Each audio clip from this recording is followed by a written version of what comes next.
Hello, folks. Welcome. Welcome.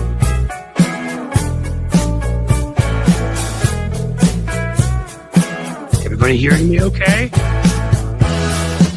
Oh, the thumbs up. Nice.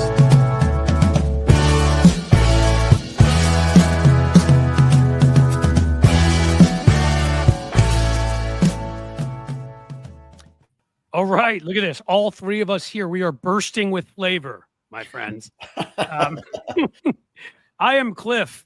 I am theoretically the host of Amped Up with Cliff Schechter, but we all know that's not really true because I have David Schuster here with me, and he's like, you know, I'm deferring to that guy though, Lawrence. Well, Winterman. we're going to get to that guy. The brains behind the operation. Well, I just wanted to make sure we introduce everybody. David, you know, he won an Emmy, and we're going to keep talking about that forever.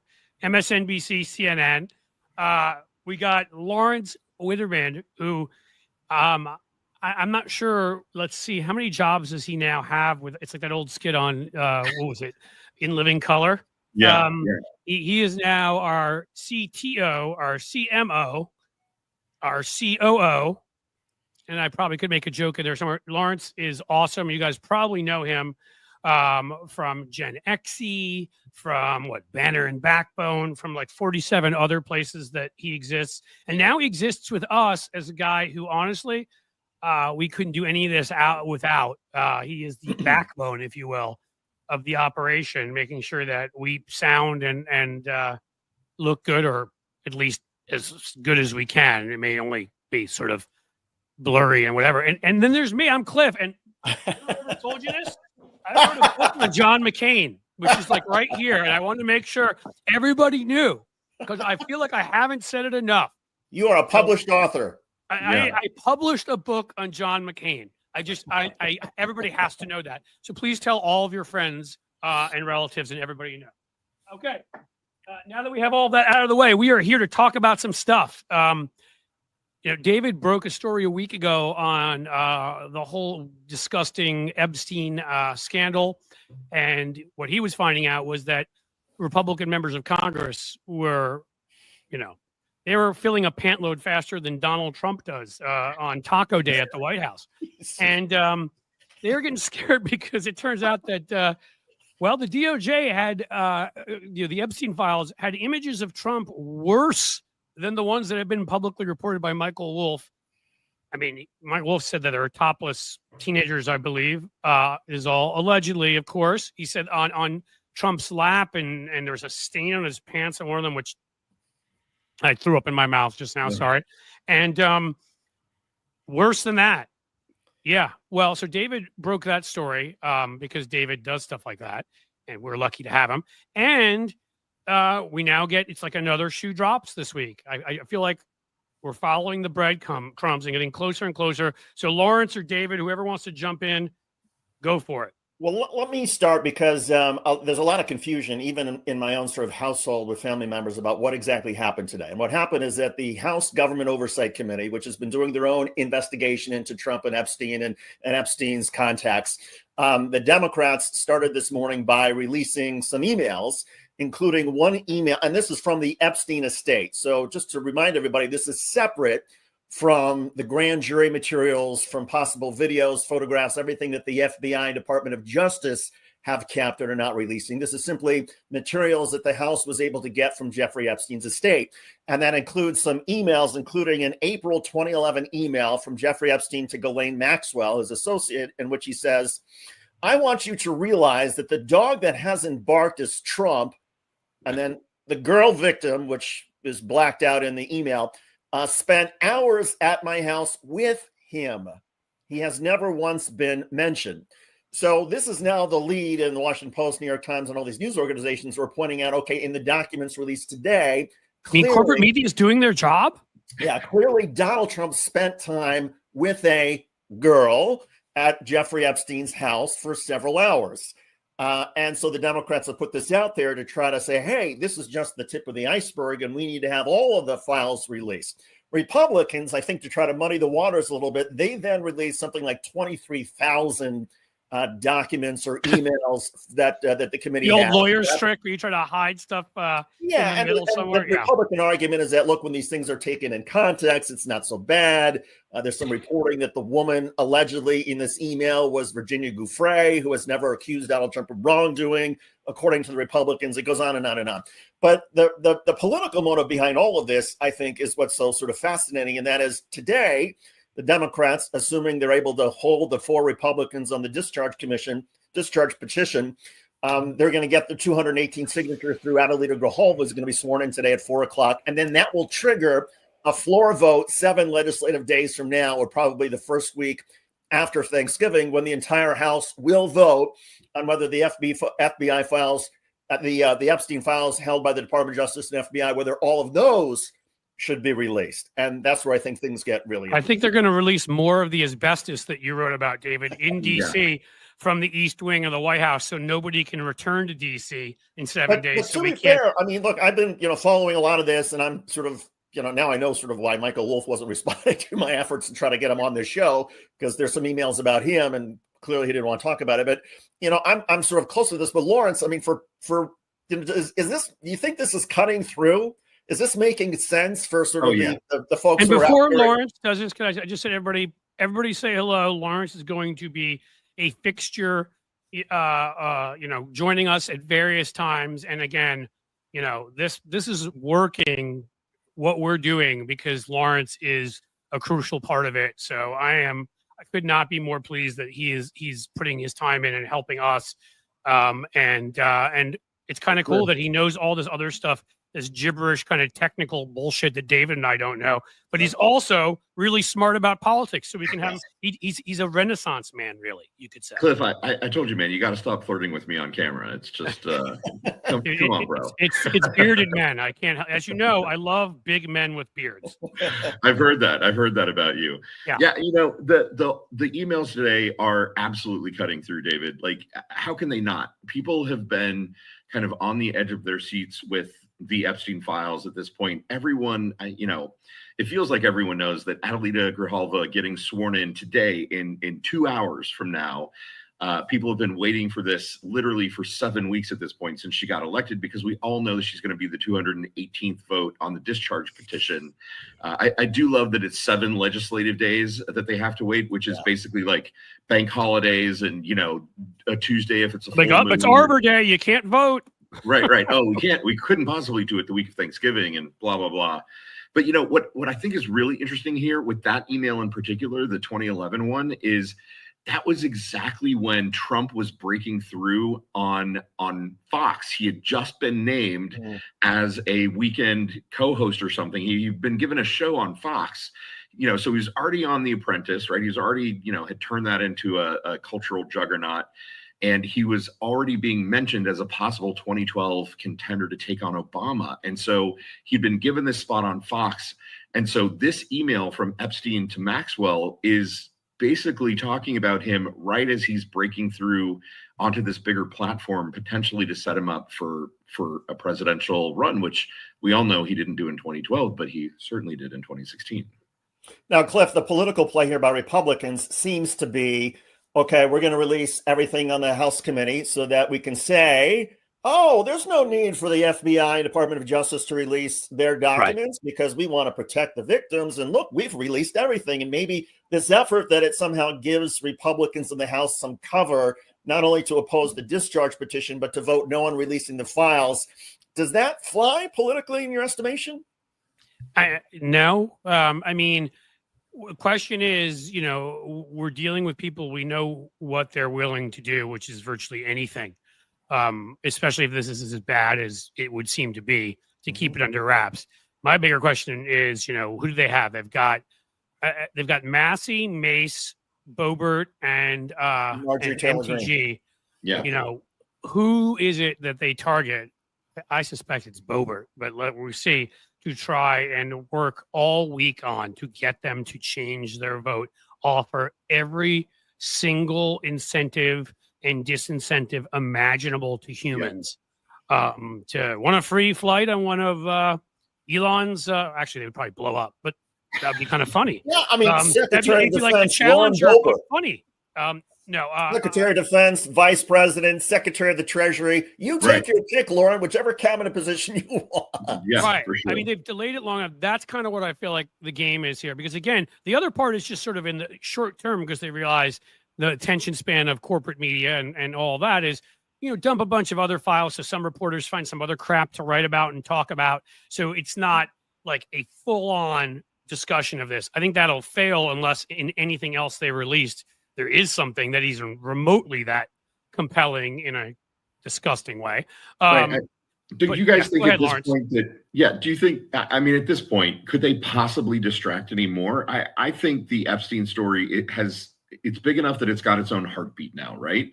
Yep. I don't think that they can distract from this in any way. And I think that, if in fact Mace has been flipped or one of these other people gets flipped, that a vote to not follow through on the discharge petition, it's going to land like a lead balloon. Like people are going to be up in arms. Everyone is expecting that we're going to get to see the Epstein files within the next 2 weeks at this point. Yeah, and unfortunately, I mean, it's not going to happen that way because once it clears the House, then it's got to go to the Senate, and then even if the Senate approves it, then Trump could still defy it, and it goes to the Supreme Court, and on and on and on. But one of the things that was sort of pointed out to me that I think is so intriguing is, and this is some terrific reporting by Allison Gill, who we've had on our show, Cliff. Before. We have, yes, and she did some remarkable. One of the reasons why members of Congress have apparently been told by their back channel contacts at the Department of Justice and FBI that this stuff is really bad for Donald Trump is because the universe of people at the DOJ and FBI who have seen this stuff is huge. And Allison Gill did some reporting where she noted that back in March, Pam Bondi assigned something like 1,000 FBI agents and Department of Justice staff to scour through these like 300,000 pages and documents and photographs and videos and literally flag every time Donald Trump is either pictured or mentioned. Well, Bondi and Dan Bongino and Kash Patel at the FBI did such a lousy job in terms of maintaining some security or control over these 1,000 people that literally initially everybody had access to everything. And so rather than keeping things compartmentalized, which you would think you want to do if you're Pam Bondi, you want to destroy things or shred things or make sure that things never see the light of day. You have all these people now at the Department of Justice and FBI who saw this stuff. And many of them, of course, have survived the purges from, the Bondi administration and the Trump administration. And so the stuff is all over the place. And that's one of the reasons why it's sort of one of the worst kept secrets in Washington. Isn't it also in other organizations? I mean, from at least from the implications of what you reported. So, hey, I can ask you directly because I have you on your show. Hey, David, I have you on your show. I mean, it seemed to me like it said the DOJ was one of many. And before I let you talk about like if there's other American organizations, I mean, I'm sorry, if we have it, the Kremlin has it and Mossad has it. So let's start with that. Right. Particularly if you want to believe that Jeffrey Epstein was doing some sort of intelligence work for the Israelis and the Mossad, then yeah. And so there would be, the reporting is also that many of these files, not all of them, but many of these files have been copied and kept at several government agencies. And you would presume maybe the CIA, maybe the National Security Agency, FBI, Department of Justice, et cetera, et cetera, et cetera. And when you have multiple copies in different government agencies, and you have 1,000 people within your own agency, Department of Justice and FBI, that have looked at this, there's no possible way to think, oh, we can keep this stuff away from being publicized. We can shred everything and be guaranteed that it's all going to disappear. What do you think, Lawrence? You're the technology guy. I mean, Amazon, Microsoft, all that. So talk to us, dude. Can it be disappeared, or will there always? Does the internet always truly remember? Yeah, I mean, look, the thing that we should all expect is that there are multiple copies of this stuff, right? And the next sort of battle we're going to see, if and when everything gets released, is going to be the redacted scrub DOJ version of everything versus the alleged Mossad or MI5 or whoever else has it, right? The other departments that might have it. You've got to know. You've The got to entity imagine. from Mission Impossible, I think, has it. Right. Sorry. Yeah. If nobody Q, saw that movie, then that from the joke will Bond fall series flat. has it. Yeah. Exactly. Like Hal has it from what do you call it? Totally. 2010, Yeah. whatever. I'm getting 2001. Yeah. It's an All right, I'm fucking historic my thing. jokes up. You go ahead and talk, Hal. Or Hal. Yeah, there you No, go. I I'm mean, not even drunk. Go ahead. we're living in the age of disinformation and misinformation, right? And so, I think there is a very good possibility that stuff does eventually get released that, it's going to be like, well, which version do we believe? Copy A, copy B, or copy C? And that's a classic Russian disinformation tactic anyway, to thread real stuff in with the fake stuff. So, yeah. They don't want even just fake. You're absolutely right. What they want is you to not know what's real and what's fake. Right. So they want and a that lot. also They want sets up, some, that also go ahead, sets David. up the potential Donald Trump defense that so many people have suggested, and that is Donald Trump, if there's anything incriminating, particularly in videos or photographs, say that's AI. That was done by Right. the Democrats or by people who are my enemies. And there's a part of the U.S. population, the true Trump believers, who will believe it. The question is, what about what happens to the elected Republicans who might be in swing districts or districts that have been leaning farther away from the Republicans or tough or battles? even hardcore MAGAs on the right, like the Nazis, the Fuentes crowd, who hate him from the right and are shot. So I mean, there's a couple of factions that, for reasons, are angry about it, and that's the thing, David. It's like, yes, is that core group of MAGA morons, are they going to still support him?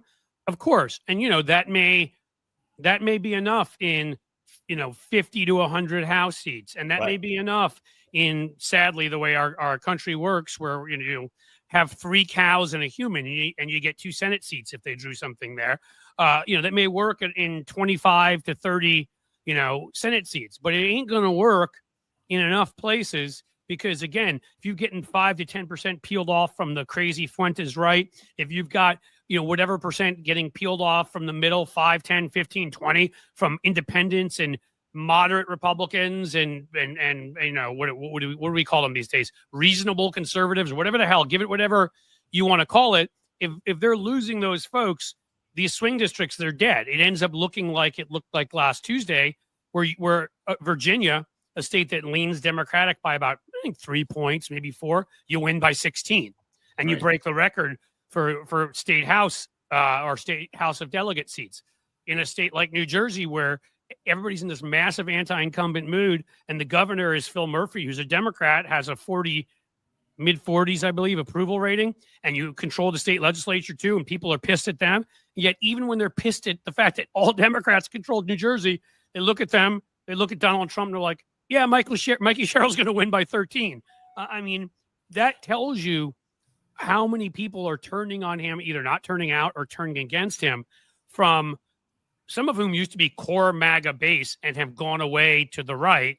These are not people we would be friends with, but in an election. I think that also explains, I think that gives some legitimacy to right now it's sort of speculation, anticipation on the Hill that there's going to be more than 100 members, 100 Republicans who are going to join the Democrats in the stampede to vote for the release of the Epstein files, if in fact the discharge petition, forces that vote. Because you get the sense that there are a lot of Republicans who are now looking up and feel like, okay, there's got to be some way I can inoculate myself from Trump and from what I don't know. And I thought they didn't believe in inoculations, though. Well, and for all the rumors and speculation on the Hill, and from everything, all the reporting, we don't know exactly what's in the Epstein files, and maybe Donald Trump doesn't know either. But for the Republicans who are thinking, oh my God, if it is worse than what Michael Wolff has described, if there are videos of Donald Trump from when he was alone with girls at Epstein's mansion, how can Republicans distance themselves from Trump to protect their own career and survivability in the midterms? And I think the way it starts is by them being able to say, well, I voted to release the Epstein files. I didn't seek to protect Donald Trump. Absolutely. Yeah, and I think it's not inoculation, Cliff. It's the ivermectin of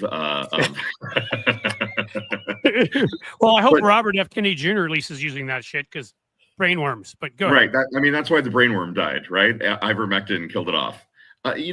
Cliff, you were talking about this morning, that we need to start thinking about the idea that this could actually be the thing that ultimately does get Trump impeached, right? Like if, David, what you're saying is right, and upwards of 120 Republicans are going to try to ivermectin themselves during the midterms by voting to release the files. And there's real stuff in there, like this email that literally is Epstein saying Trump is the dog that hasn't barked. Like, he was with the victim at my property for several days. Like, come on, that's such a direct tie.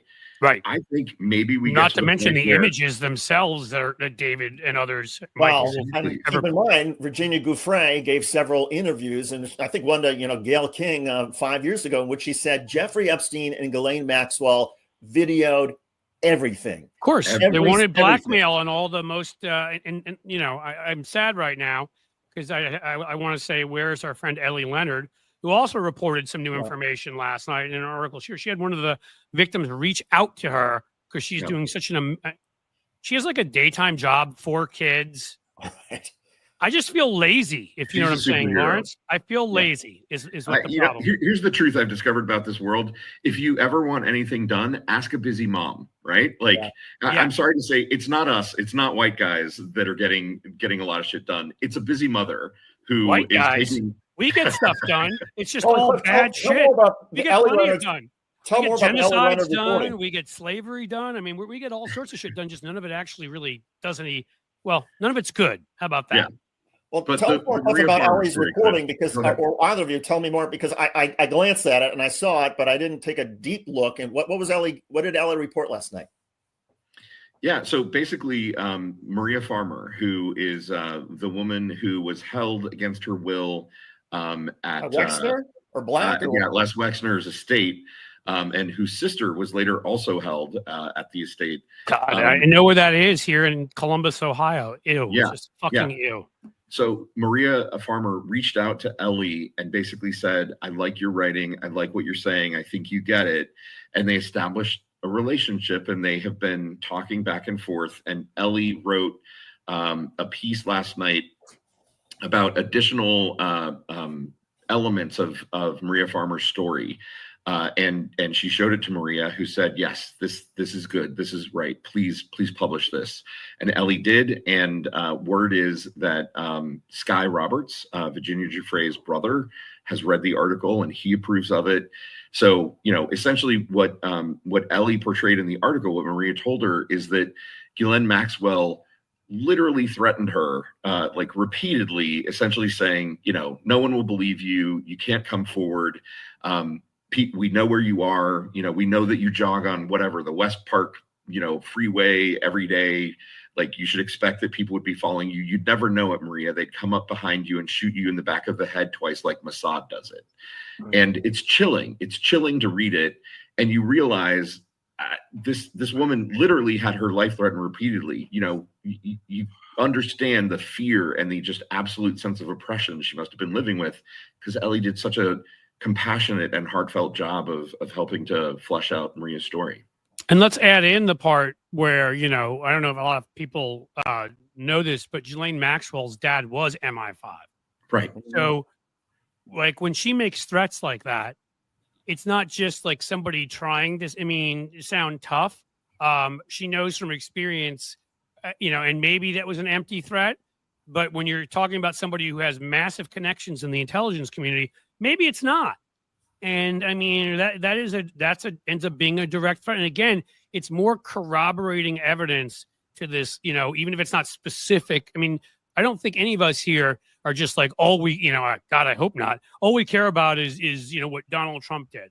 I want every one of these motherfuckers who did this. And if there are people that I supported previously, as I've mentioned before, or worked for, they're included, because I don't make exceptions for people. I don't give a shit. Kids are kids. And if you did this stuff, you should rot in hell. But that we can't control. We can control that you rot in a prison cell.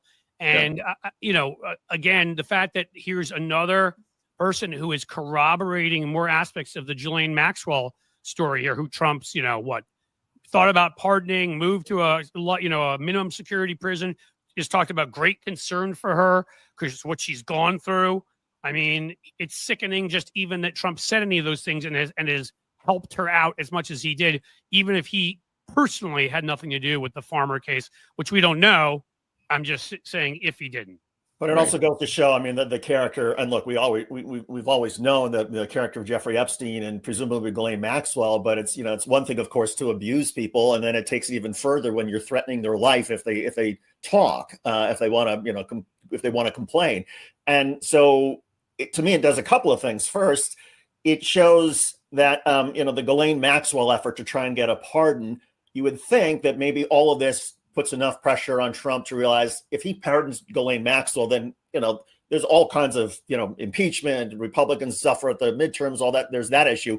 But the other part about it is Jeffrey Epstein was Donald Trump's best friend for 15 years. This is the person that Donald Trump was associating with and hanging out with.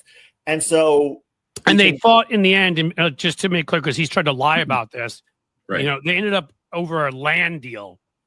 Is what the breakup was between these two assholes. It was not anything to do with any disapproval of Epstein's behavior, of course, which allegedly Donald Trump was engaging in much of. But go ahead, David. And look, I think we can put to rest the idea that Donald Trump didn't know what was going on. Of course he knew, and these emails that released show that Donald Trump knew what Jeffrey Epstein and Ghislaine Maxwell were up to. Now, is that enough? Is Donald Trump's knowledge about what his pedophile friend was doing to other people, or what Donald Trump may have been doing, is that enough to sway people politically? I'm not so sure. But again, it does enough, I think, to convince members of Congress we've got to see everything. We've got to see the files. We got to see what the FBI and the DOJ collected. We need all the photographs, all the videos. And, right. Well, I guess there's still a possibility that maybe some of this doesn't get released for a while, that even if the House passes it, sure, the Senate passes it, Donald Trump still refuses to abide by it. It goes to the Supreme Court. You're back to sort of a Richard Nixon situation when the Supreme Court finally ruled against him that you have to give this material up.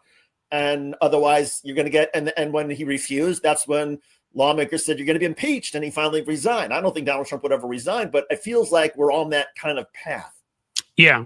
Well, let's put it this way, assuming we can de-Schumerize Democratic leadership, and come out with a bold message about anti-corruption, but it ties together democratic freedoms and economic freedoms being stolen from us by billionaire oligarch Jeffrey Epstein clients, and and that kind of thing. It should be the easy. I mean, again, if we can have a bold message going out there, this can completely upend everything. I don't care what the lines say. I don't care if it's we talked to someone like Haley Schaffner from Arkansas, who, remember that, David, who was just family farmer, 6th generation. Her farm was like put out of business by their stupid tariffs. Just charismatic and brilliant, and a regular person who was like going after the insider Democrats for ditching Arkansas too. I'm telling you, in a kind of atmosphere where the economy sadly ends up where it's going, because who was it who just estimated that we probably lost 50,000 jobs? Some major organization. Goldman, wasn't it? Numbers, Goldman Sachs, I thought. Yeah, I think it was Goldman Sachs. Even Goldman Sachs is admitting that, because of course BLS doesn't exist anymore because it was inconvenient. If we keep having this is what happened during Carter. This is stagflation. I mean, we're not just having massive inflation. We're not just having an economy heading into recession where folks are being fired and losing their purchasing power and all of that. We're having both. Businesses going out of business and farms and, the rest of them. And so you see that happen, and this Epstein stuff comes out. Like, you're going to the factions on the right are going to explode, because they've always been kind of taped together by just a hatred for the left. And you imagine, and you can imagine, look, even if Donald Trump is still in office and if they're still fighting over the Epstein files a year from now, but let's just suppose Democrats take control back of the House, maybe the Senate, all of a sudden the Democrats can have oversight hearings, can put a lot of people under oath, and put a huge sort of focus on all of these issues, on the corruption, on the ICE raids. It goes on and on and on. That's how powerful the party that controls Congress really, they get to control the floor. They get to control the agenda. But I want to get back to something, Lawrence, you said, which was so interesting. And you pointed out that maybe this is the thing that finally brings Donald Trump down, because it occurred to me that if you look at the circle of people who were close to Jeffrey Epstein, the only person who has not been brought down by this is Donald Trump.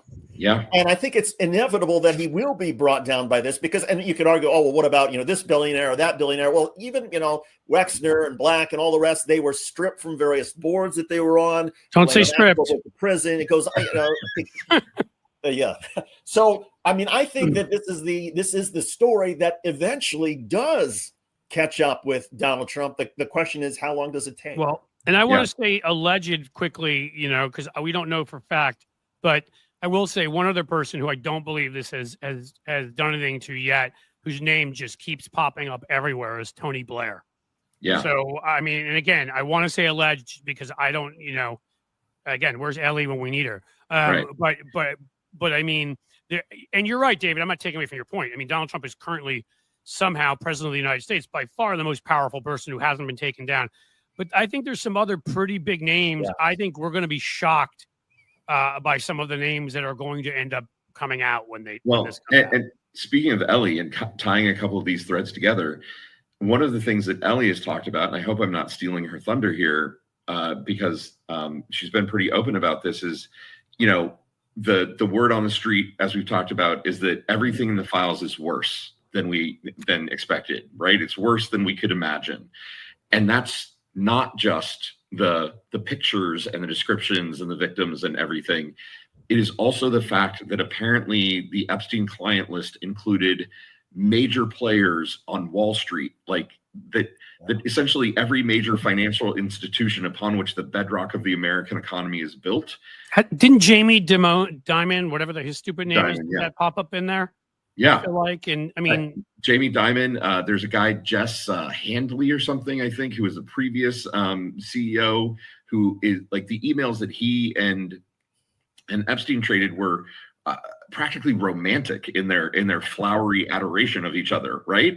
And so Ellie's point was that it's not just the sex piece, it's the financial entanglement and who was letting Epstein get away with all of this. Yeah. Because he was making them money. They knew.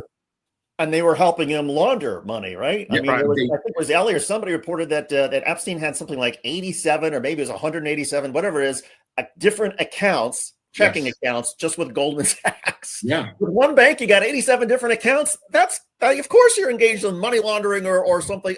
Nobody could figure that one out. Everybody tends to have that many businesses. I do.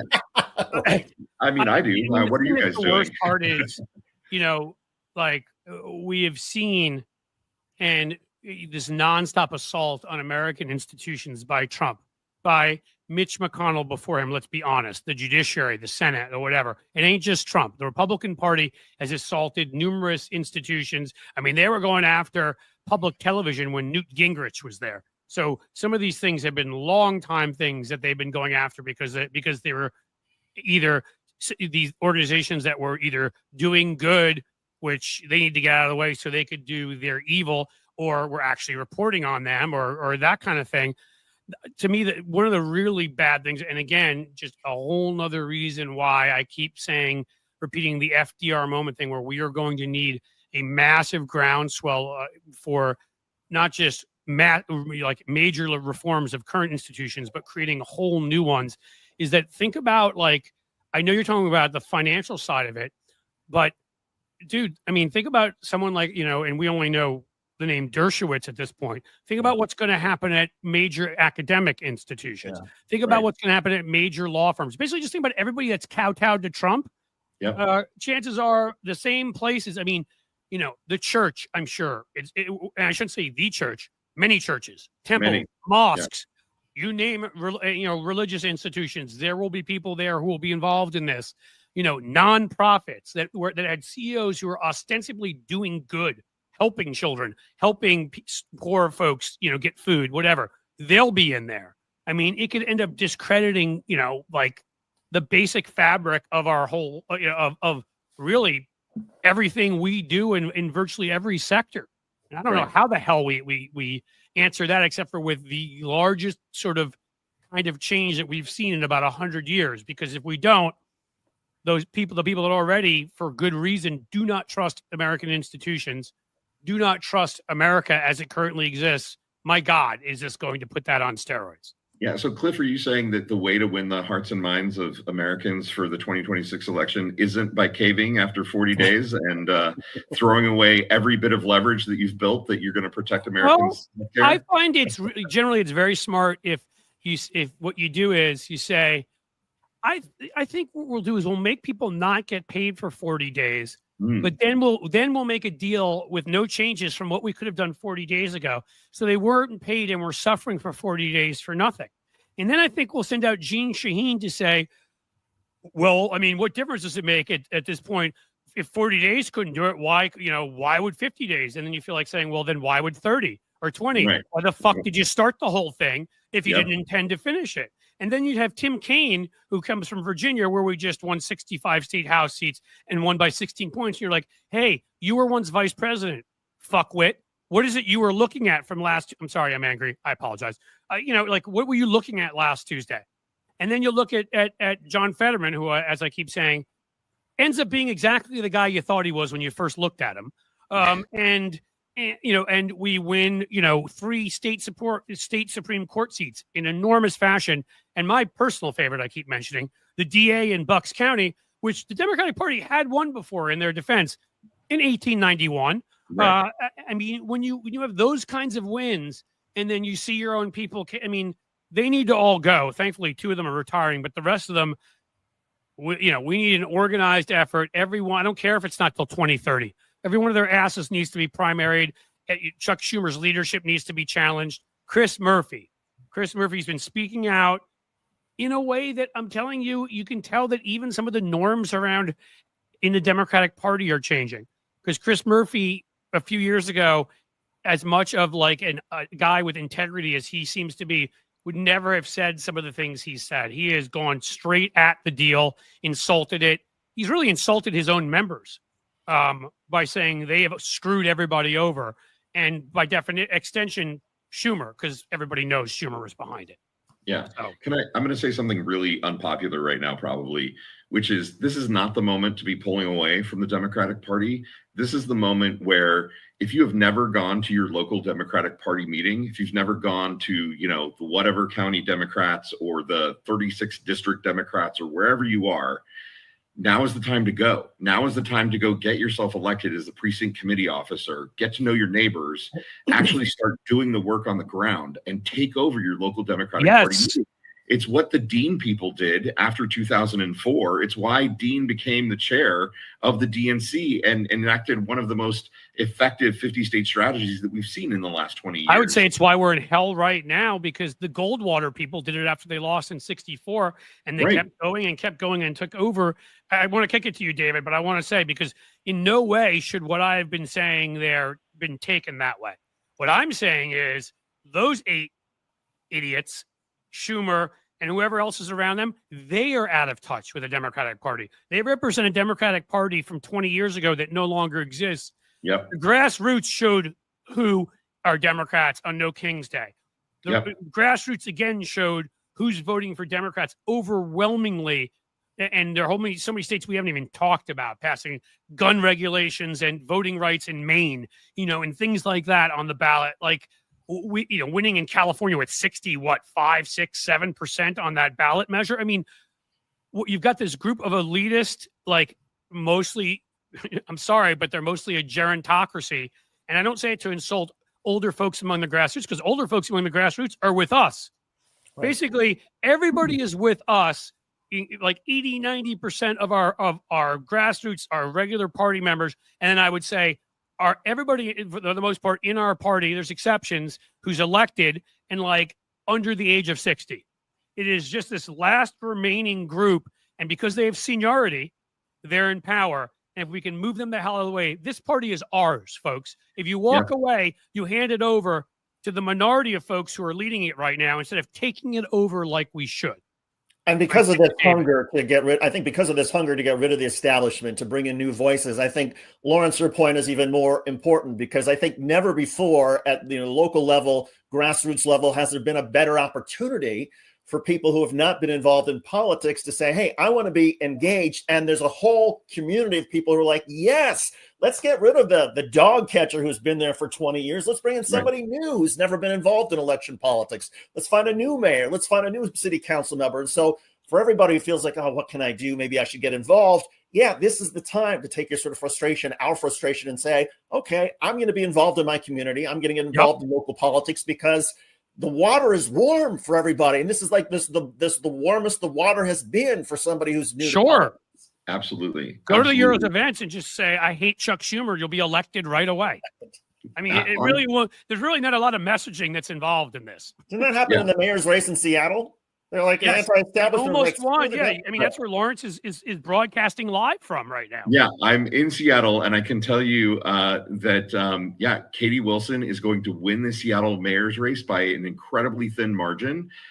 This is a person who was a busker at Pike Place Market. She has led a couple of nonprofits.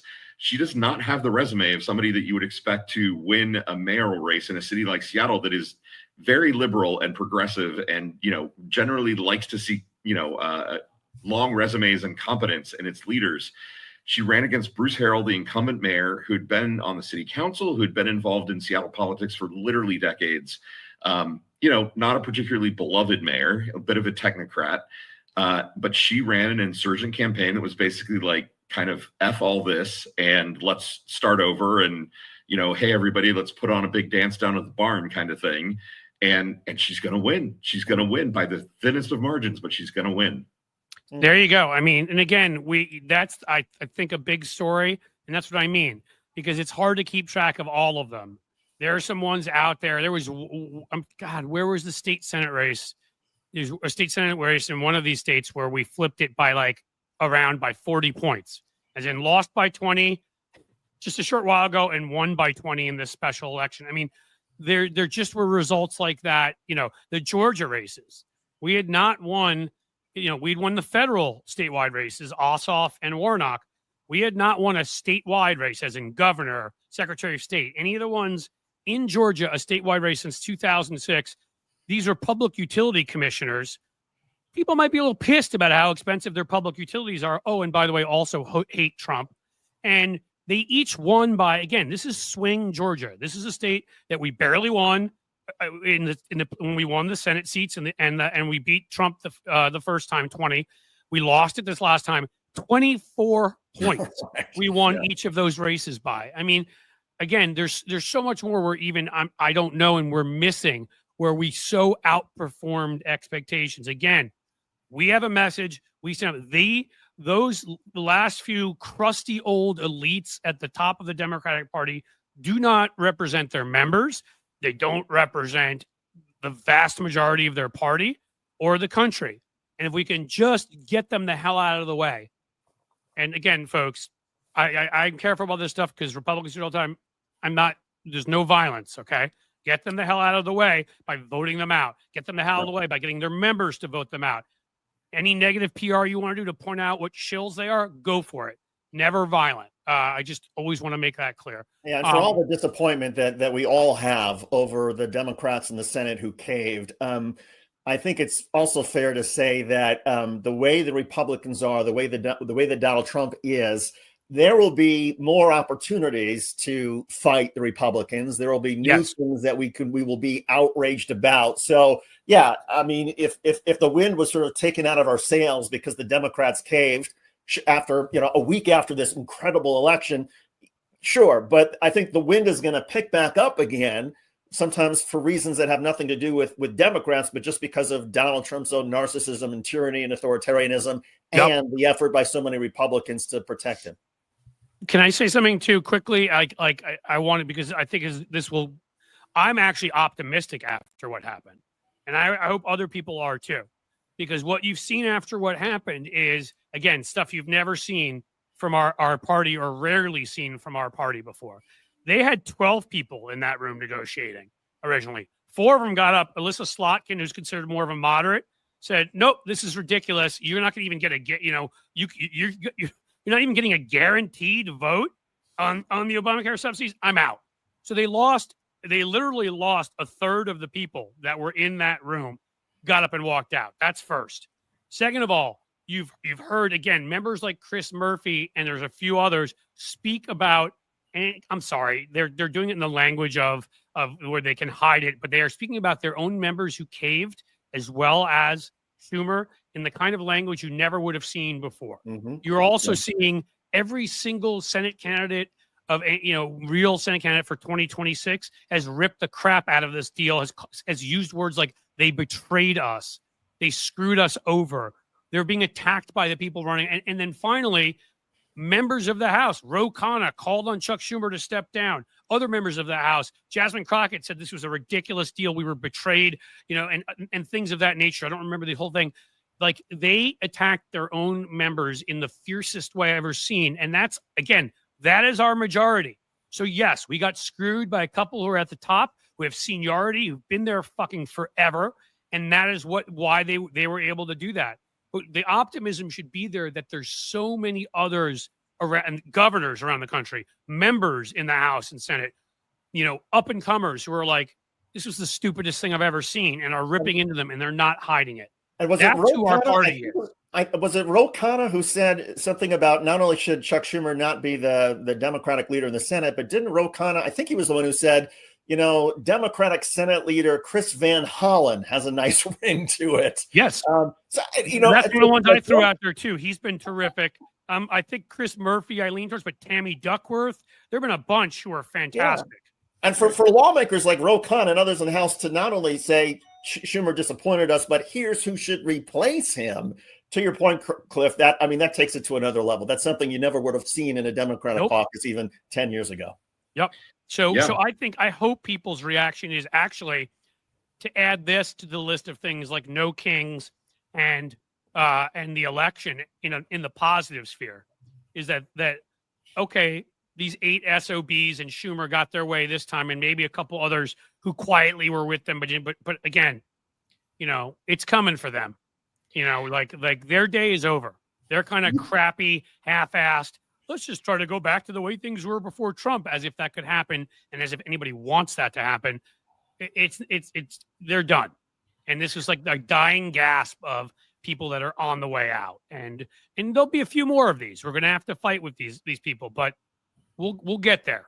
Yeah. In my kind of sappy, happy ending sci-fi, if I was writing this story, maybe the silver lining to all of this catastrophe of Trump's second term is it is the thing that pushed the country so far that we are really going to clean house in a way that maybe we couldn't have if it hadn't been this circumstance that we're living through, right? Because the idea that these kind of entrenched senior corporate Democrats are actually feeling real backlash for the first time for making a bad decision, it's pretty revolutionary when you think about it. And I'm not sure that we could have experienced this in any other way. It doesn't mean that I'm happy about it or that the people who are starving on SNAP aren't starving.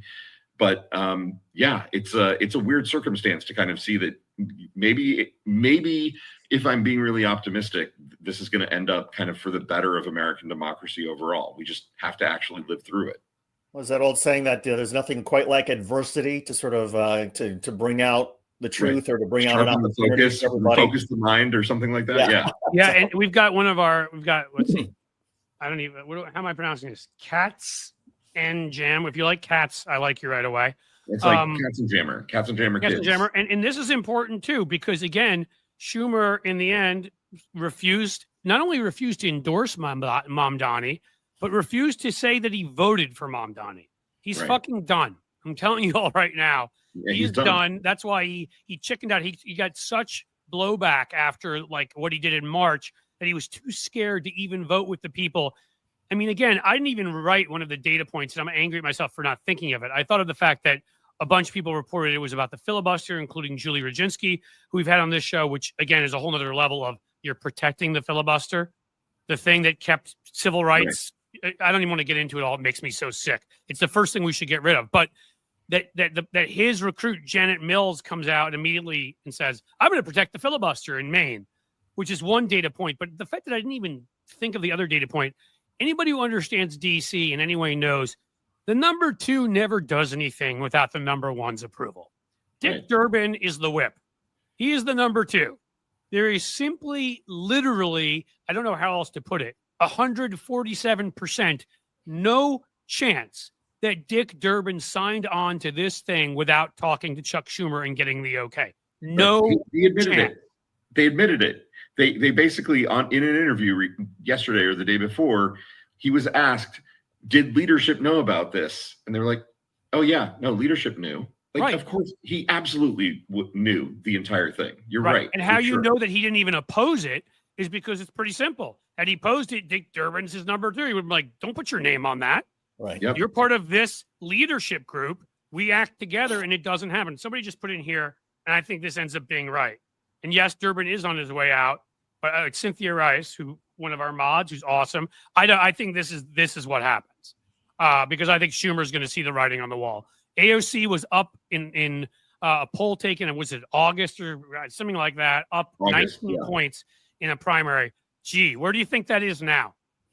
Right. I would be willing to bet Josh you she leads him by 35 points in a Who primary. owns I'm the not kidding. domain name AOC for NY2028.com? That's right. We own that now. So anybody who wants to start ponying up money. And no, Schumer's up in 2028, right? That's his. It's Yeah, not he's up in 2028. Yeah, I think there's close to zero chance he runs. So I mean, again, the thing that we have to do is we have to keep promoting for and fighting for Democrats and who get it.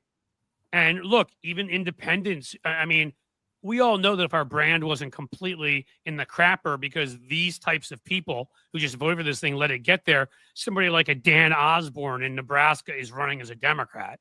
He's running as an independent because he fears he can't win there as a Democrat because that's what they've allowed to happen to our brand there. Like anybody who is with us on these kinds of issues, those are the folks that are going to be moving up into these positions of power. Like the average age, I'd love to take a look at the average age of the one. I mean, Durbin's in his 80s. Yeah. I think Schumer is pretty close if he's not. Angus King, I don't know. By the way, David, I never talked to you about this, but I thought of this. How much did he screw his son? Oh yeah, In that we interviewed his son, who That's- seemed like a great guy and is running for governor in Yeah. Maine, and now his son has to run with the name Angus King as an albatross. Yeah. His son's screwed now. Yeah, But, unless he can make that governor's race about something that's not related to stuff at the federal level and Trump. But yeah, that was he seemed like a good dude, and he was running as a Democrat. I wish him luck, but I don't think. And again, Angus King's another one who, I mean, he's been around forever. He's got to be somewhere close to, if not in his 80s. This group is on its way out. Oh, We need to for sure. fight. We may have a situation. I feel like I can't remember who else it was, but there was somebody else who, a son or daughter of one of the senators who's running for Shaheen. who? Shaheen, her daughter. Shaheen, who said no, my mom was wrong, and so Yeah. maybe there's an opportunity for Angus King the third or the junior to say, I disagree with my dad on this. He shouldn't have caved. Well, they should say, I mean, in both cases, but I would say just a hunch from the anger out there on this. If you want electoral viability, you're going to have to be willing to take it a step further and say, not only were they wrong, this is an incredibly short-sighted vote. You're going to have to actually insult your own mom or dad. Not like dad's a jerk, but say like this is an incredibly short-sighted vote. I think it's the worst vote of his career. I think it was ill-informed. I think you're going to have to find ways to really distance yourself if you're going to have any chance. I think Absolutely. it was wrong isn't going to cut it. People are pissed, and they're rightfully pissed. But again, I still have so much hope. I really do think that in a way, I get it. It was a terrible moment. It harmed real people, although real people were harmed either way because Trump's a fascist a-hole. But like it comes down to, I do think that we're going to look back at this as one of those defining moments when the Democratic Party changed who it was and Absolutely. became the party we wanted to be. There are so many more of us than there are of them. And they're going to feel that soon. They can only insulate themselves for so long from public opinion. So And maybe if the Epstein files do bring down a lot of people in corporate America and on Wall Street, then that also thins away and rips away some of the financiers and people that establishment Democrats and other Democrats have felt beholden to. That if all of a sudden the CEO of this company, this bank, and this financial That's a great point. is no longer there because they've been humiliated, well, that provides an opportunity then for lawmakers to say, oh, I'm not going to raise money from Goldman Sachs or Chase or anybody because they've got some issues. And that's an opportunity to break away from the dependency on that money. You know, like I'm not the praying type, but I will pray to you, Jeebus. Sorry, I got that from The Simpsons. If you can put Bezos, Musk, and Thiel in there, Oh yeah. then I will be a believer. Tell me where to go and worship every Sunday, Saturday, Friday, whatever day. Well, I will be. Then you want me to believe? Oh my God, I will be born again. Speaking of The Simpsons, though, Cliff, Matt Groening is in the Epstein file. Oh God. I mean, see, that's the problem here. Is like everybody is. Like, I mean, it really is going to end up like ending people that we all, at least at this moment, like and have respect for, and we're going to learn that we shouldn't have, because I've heard that there's some major rock stars in there, some major actors in there. Yeah. I mean, I just think they're going to be people that we're Yeah, but again, I go back to your statement at the beginning where you're like, whoever it is, burn them. no, that's what I was about to say. Yeah. Whatever my feelings are for them at this particular moment does not matter, because if you can't put that aside for the well-being of children, then to me, you're just like the Republican Party. Yeah, that's like, we get money from the NRA, so we're going to keep letting children die in school. Well, if I'm willing to say I still like that person when they knew that children were being abused and did nothing or were doing it themselves, I'm just as bad. So no. That's also been sort of, and that ties into what has long been sort of the ethos that many of us have had about journalism. And that is, you report like hell, you let the chips fall where they may. Yep. You get the truth and you put it out there. And sometimes, it helps your personal views. Sometimes it hurts your personal views. Sometimes it helps your friends. Sometimes it hurts them. Sometimes the chips fall to support Democrats. Sometimes the chips fall to support conservatives. But you put it out there and let the chips fall where they may. Yep. Absolutely. I mean, that's always been my problem, and that's why I constantly go after corporate media, because it's not a pretend 50-50 he said, she said. If every time they would just report it as it happened, as I said, if 4% of the time it was Democrats and 96% of the time it was Republicans, that's what I want to see. If 37% of the time it's Democrats, and 63% of the time it's Republicans, that's what I want to see. And if in some crazy world, the majority of the time it's Democrats, that's what I want to see. Just do your fucking job. Just report it without fear or favor, and sit there and say, I'm going to let the chips fall where they may, as David said, and report on what is going on truthfully, accurately, and in context. And then we'll all figure out who to support after that. Right. Right. And like somebody in the chat is saying, and don't wait 3 years and publish it as a book later when you think you can make a bunch of money off of it, right? Report it in a time. John Bolton, that worked out great for you. Jake Tapper. Yeah, Jake Tapper. He's probably oh my God.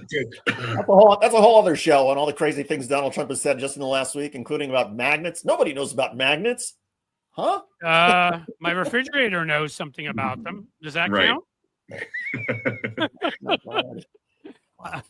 Anything else? We're 2:57. David has to leave at 3 to grab kids, although we don't believe in family balance here. We believe in all work. So David's not allowed to leave. No, I'm kidding. We're all about it. But I want to give a shout out. I want to give a shout out to Lawrence and the merch. We have, if people go to Substack and click on any of our Substacks in Blue Amp and click on the merchandise, and it's not just the Blue Amp merchandise that is amazing. I saw one, maybe it was a not safe for work t-shirt about roses and angels, and then it says "fuck Donald Trump." And then there's another one. There's another one. Can you share? Is there any way for you to share it on screen here, Lawrence, being the smarty pants that you are? And then there was another one that was something about shit's gotten so bad that even the introverts are out here, which I love. Oh my God. Yeah, I know. Some of those signs were just. So for everybody who's, looking for a hat or a t-shirt or this is the shopping season when you want to, we're in a political era, we're in a political year. And if you want to give something to one of your family members or friends that's politics related, that reflects your views or their views or whatever it is, go to Blue Amp Substack, click on the merch, click on the Blue Amp Substack merch, the Blue Amp merch and the hats and the t-shirts and all that stuff. But look at all the other stuff there as well. It is awesome. Yeah, hold on. I am actually trying to right now. Let's see if I can.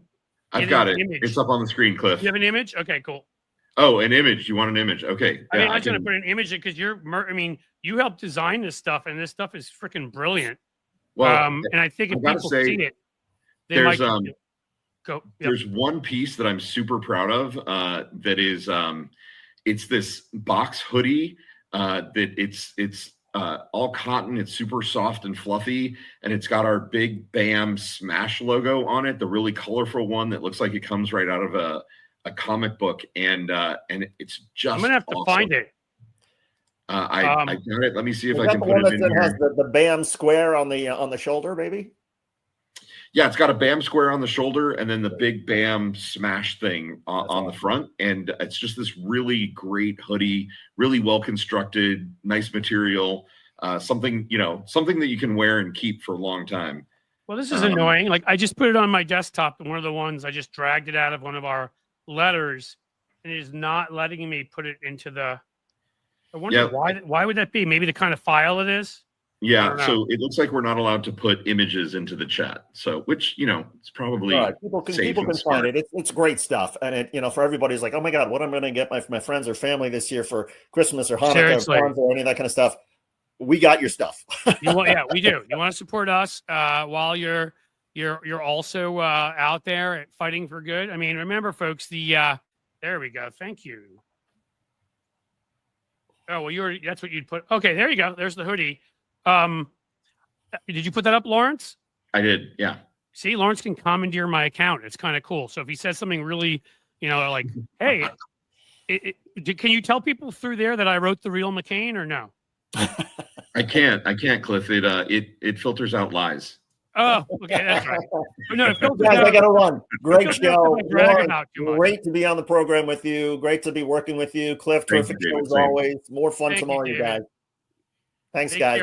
Thanks, David. All right. Bye. All right, Lawrence. Do we have any other business here while we're just enjoying ourselves? Man, honestly, I think it's in an hour. Adelita Grijalva is getting sworn in. I really want to kind of see that moment where she goes and becomes the 218th signature on that discharge petition, because like we've been talking about for the last hour with David, I really think it's a new era, right? Like if we actually get to that moment. I also wanted, because I met her dad and he was such a fantastic guy. And, he lived his values. He didn't care. There's no, there's never the idea in the slightest of personal enrichment. All he wanted to do was take care of his people, take care of the United States, represent us, support us. And we lost him too soon. And I just have to believe that she probably, there it is. There it is. You seeing it? Mace backed out. Oh, sorry. Did we both just try to show it at the same time? I guess so. I mean, that is what I was worried about, is that's what they're going to do. Yep. So, you know what? Good luck in your governor's run, Nancy Mace. You go ahead and do that, and you see how that works out for you. We'll have your house seat. I really think that there is a fire that has been lit, that has been smoldering now, and people are absolutely going to crash out in this moment if we got this close. And Mike Johnson's scheming of keeping Adelita Grijalva unseated for 7 weeks is going to work. You know what? One good thing it does is that the Schumer story is gone. This becomes a lead story that they were chickened out and Republicans blocked it again. And this stays. And again, how many different agencies have access to this stuff? Do these people really think that at some point it's not going to leak out? It already. In pieces is leaking out. Frankly, I don't know what I want, because I always, it's kind of like when we look at the shutdown versus the not shutdown. You never want people to suffer. I want people, and at the same time, you want the broader good for society. I want these women and everyone who suffered at the hands of these sons of bitches to get justice as soon as possible. But I have to admit, the PR side of me doesn't want it all to come out right away. Just keep leaking it little by little. Keep the story in the news. Keep making it. It keeps getting worse and worse all next year, and they will be destroyed. Yeah. Come on. There's got to be somebody who's seen these documents who, managed to sneak a copy of something out in their stuffed in their pants, right? Like, yeah, who it's was it going to that did happen. that? If Nancy Mace truly did switch on this, and then it's not going to change anything. It's going to change the timeline. Right. But I will promise you right now, too many places have these. There's simply no way, and we're going to keep getting little leaks like we've been getting, like today. If they think that that's going to help them, I wish Nancy Mace luck on this. If that is accurate, again, I'm going by what was said in the chat. I haven't clicked around to see if there's any stories out there yet. But if there are, and that's what she does, again, I think it's just going to, in the long term, make it worse for them. So. Yeah, I absolutely agree. Like this is we are seeing this really protracted end, but I think that we are past the beginning of the end, and we are solidly in the middle at this point. There you go. And we don't know how it's going to shake out completely, but things are going to change, man. Things are going to change so big because of all of this. That is kind of my thinking on all of it, on everything. From the no kings to the vote the other day to, the sort of courage of various elected and hoping to be elected and other Democrats who have said the kinds of things about those that betrayed us they never would have said in the past. Again, you can see some of this stuff everywhere. We're headed in that direction. And Donald Trump is an endless well of crime and sleaze, and there'll be just plenty of other stuff that will pop up. Yeah, I just elevated a comment. We don't know if this is true. YouTube, thanks for your research, but is citing that they saw this on a subreddit. So take it with a grain of salt. But it has that ring of truth to it. That they paid her some gigantic sum of money for her governor's race. Well, I always assumed they were going to do that with all of these guys. I mean, I assumed they tried to buy them all off. And so, but I see, like, what you're saying here, Cynthia Rice, which is, if some ex-DOJ official would leak the Epstein files, they would go to jail. They would. But I bring you the Pentagon Papers. And right. I mean, there are plenty of people that under risk of jail or went to jail, whistleblowers that have done this because they've seen it as that important. In fact, I would argue that it is literally their patriotic duty, right? Like if somebody has evidence that Donald Trump or people connected to Donald Trump are deeply involved in this, it is your patriotic duty to let the American people know that our government is corrupt, that a pedophile is in charge. I would go to jail with pride for something like that, knowing that. No, seriously. I mean, there will be someone who I just, again, and I'm not even saying the DOJ, because my guess is it's at a couple other institutions inside the United States of America, be they public, private, wherever it may be, and then a whole bunch abroad. And I don't, sorry, they can't run out the clock that much. We got a whole year. Yeah. So, all right. Well, listen, this may be one of the few times that we've done one of these where we were on one topic the entire time. I mean, it's a pretty juicy topic. There's a lot of aspects to this to dig through, man. I feel a little bit like we're dumpster diving, like we can't not get covered in slime and stink, digging through all this stuff, but it's worth it because is Ellie Leonard here? Is that her? Or is it I don't know. I assume so. She's so famous now. Maybe people are impersonating her. But hello, if you are here, Ellie, we've talked about you a whole bunch. Yes. We need to learn more. So we're going to reach out to you, and if you want to come on, maybe every show and do an Epstein update, we may add that as a regular segment. Ellie Leonard is here. Well, welcome, Ellie. If your ears may have been burning because we've been singing your praises for the better part of an hour. You're right.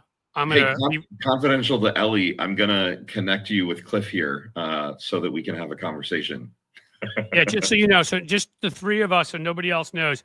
I think we've got some stuff to talk about, Ellie. We'll be reaching out, but don't tell anybody. It's very private. Okay. Like the fact that I wrote the real McCain. Nobody knows. It's a Okay, secret. I'll stop. All right. Hey, man, I don't thank you know for if having there's me on. Super fun time. I'm so psyched to be working with you, and doing good stuff for Blue Ant Media. Yeah, I love being here, and it was super fun to hang with you and Schuster. we are lucky. Folks, get used to that sexy bearded visage right there, because we are going to have Mr. Winterman. I mean, and with a name like that, seriously, maybe we'll just change the name of everything to Winterman. But we're going to have him involved a lot because I'm sure there's something out there he doesn't know how to do, but like, and I'm not going to get gross here. I'm talking about your standard stuff in business, Right. technology, operations, marketing, writing, whatever. Yeah, I mean, you know me, I'm such a smartass. You need to define parameters like that, otherwise I'm going to take I know your it, because places. you're going to turn this into an OnlyFans in a second. So speaking of 87 accounts, that goes to a different account. Like the OnlyFans money goes to a different account, Cliff. Hey guys, would you get like a paid subscription if Lawrence got an OnlyFans that ran through here? Because we can do that. Like, we have all sorts of offerings. I will tell you this, in all honesty, and before we do really say goodbye, I'm excited as hell because the conversations we've been having, what we're going to do with Substack, what we're going to do with various other platforms, what we're going to do with YouTube, we've got merch coming up. We've got special kind of like master classes about interesting things coming up. We've got special, broadcasts about topics going beyond, what already. David Schuster and I are ready to tell you some of the backstory of corporate media and politics in DC and the grossness that we've seen. All sorts of ideas. We're bringing on new people. We're moving forward. I'm excited as hell. And Lawrence is a big reason why that's happening. So I'm thankful to David, who's helped immediately when he joined make this so much better. I'm thankful to Lawrence, who has helped make this so much better. I hope you guys embrace it and join. Again, if you want to get a paid subscription to the Substack, it is blueamp.co. You will not regret it with all that we have coming up. Trust me. If you want to check out our merch, we put that up earlier. Some of those designs, like, did I have some input? Sure. Hopefully some ideas are good. Lawrence, again, another thing Lawrence does, because Lawrence decided that there shouldn't be too many things he doesn't do. So he helped design that too. And like that looks incredible. We got some shit coming up, guys, and it's good. It's really good very, stuff. very good. We can fight democracy while also fight for democracy while also hopefully providing you guys with the best entertainment, the best merch, the best everything possible. That's the plan. Hopefully we'll live up to it. And even my big mouth has run out of things to say at this point. So, do you have, and we should say, as Jim Williams said here, yeah, thanks. Daily Whatever Show. I co-host with my partner in crime, Dana Dubois, best friend for 47 years. I helped found Banner and Backbone, and but I'm so excited to be here and be a part of Blue Ant Media, because we're really going to do big things. Like Cliff he's not blowing smoke. We've really got some huge stuff planned for the very, very near future. And we're so excited that people are here and participating, because it's going to be a hell of a ride. I promise. It sure is. So you've got, as Lawrence told you, at 10 a.m. Every day. You can catch the Daily Whatever Show at Gen Xy.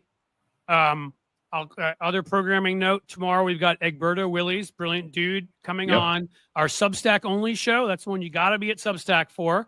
And subscribe to comment there. That will be the usual time, 2 to 3, amped up, our Substack only version. And anything else, I believe I may have a special live I'm doing with a good friend tomorrow, which I'll send out some notifications about too. But I want to 100% confirm that before I talk about it. And we'll just keep getting our usual columns and good cheer. Hey, one last thing. Kinky Yes. Street is pointing out that I'm sorry, I have to laugh at that. no, And we'll get Ellie fired so she can join us. That's a great one. But look at this. We knew that Schlossberg was running. Oh, sorry. yeah. Did you? No, I didn't mean. I clicked on that by mistake. Go for it. Yeah. JFK's grandson running for Nadler's House seat. Wow. I think Nadler is stepping down, right? I think he's in his 80s. He's at that point. And again, you know, I as a person, I've met Nadler too. By the way, we just happen to have come up with a few people I've met. I haven't met most of them. So, but he always seemed like a really, really good guy. I think he's an honestly nice guy, whatever. I think generational change is important there. We're ready for that. And that's a classic example of where we're going to be switching over to that next generation that is going to know how to use social media, know how to authentically talk to a camera on their own, know how to engage with influencers and how to campaign these days and fight the fuck out of fascism. Triple alliteration, folks, extra points. Yeah. And Schlossberg's already proven it by going directly after I think it's his uncle, Mr. Whale's Head, Dead Cub, Worm Brain, and any other weird story you can come up about when it comes to that freak. Okay, we've said this numerous times right now, and that's important too, Jim Williams. And Gerald Nadler didn't have to get pushed out. No, he actually decided we're moving on to the next era. Maybe a few other people could take that hint too. Yeah. But I really am going to say we are finished. It's been fun. An hour and 15 minutes longer than usual. Thank you, Lawrence. Thank you, David, for being here. Thank you, Jim and Cynthia and everybody else. Thank you, Ellie, for popping in. Thank you, everybody, for the great questions and the support. I will end as I always do. As the sun sets slowly in the west, my friends, I bid you a fond farewell. Take care.